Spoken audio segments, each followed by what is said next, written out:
Shah Iran हर दूसरे माह पाकिस्तान का दौरा करते थे और पाकिस्तान की तरक्की को हैरत से देखते थे। फलस्तीन के लिए पहली आलमी आवाज भी हमने उठाई थी।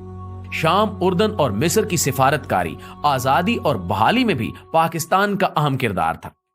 सऊदी अरब में 1970 तक पाकिस्तान से ज़कात जाती थी और सऊदी शहरी खाना काबा में पाकिस्तानियों के रिज्क में इजाफे के लिए दुआएं किया करते थे। यूएई की तरक्की में भी पाकिस्तान का अहम किरदार था। दुनिया की चौथी बेहतरीन एयरलाइन यानी एमिरेट्स का कोड EK है और इसका K कराची है। ये एयरलाइन कराची से स्टार्ट हुई थी। हमने इन्हें जहाज भी दिया था और अमला भी, लिहाजा ये आज भी अमारात कराची है। माल्टा के बच्चों के सिलेबस में PIA का पूरा एक बाब है। सिंगापुर एयरलाइन और पोर्ट दोनों पाकिस्तानियों ने बनाई। इंडोनेशिया और मलेशिया की अशराफिया के बच्चे पाकिस्तान में पढ़ते थे। मलेशिया का आईन तक पाकिस्तानी वकला ने लिखा था।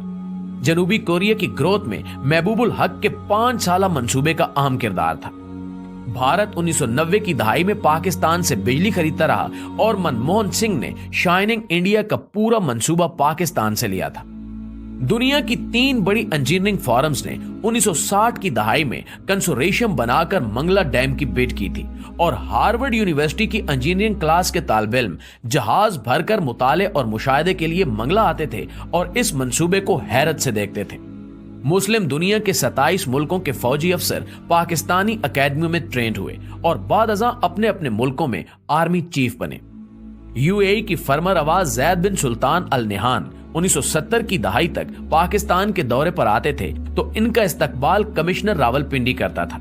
हमारे वजीर भी एयरपोर्ट नहीं जाते थे और सबसे बढ़कर 1961 में जब अयूब खान अमेरिका के दौरे पर गए तो पूरी अमेरिकी काबीना ने सदर जॉन F कैनेडी समेत एयरपोर्ट पर उनका इस्तकबाल किया और सदर अयूब खान एयरपोर्ट से व्हाइट हाउस खुली गाड़ी में गए और सड़क के दोनों साइडों पर अमेरिकी अवाम फूल लेकर खड़े थे और पाकिस्तान जिंदाबाद और वेलकम वेलकम के नारे लगा रहे थे। नाज़रीन ग्रामी, पाकिस्तान ने एक दौर ऐसा भी देखा है जब दुनिया हैरत से इसकी तरफ देखती थी और ये जर्मनी और जापान जैसे मुल्कों को कर्जे और इमदाद देता था।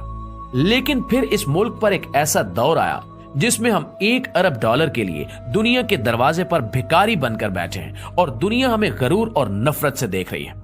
एक वक्त था जब हम वीजे के बगैर पूरी दुनिया में सफर करते थे और एक वक्त अब है जब हमें अफगानिस्तान के वीजे के लिए भी कतारों में खड़ा होना पड़ता है। ऐसा क्यों हुआ?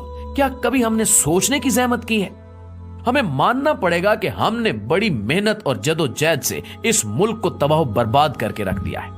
मगर सवाल फिर भी वही है कि क्या हमारे पास वापसी की कोई गुंजाइश है?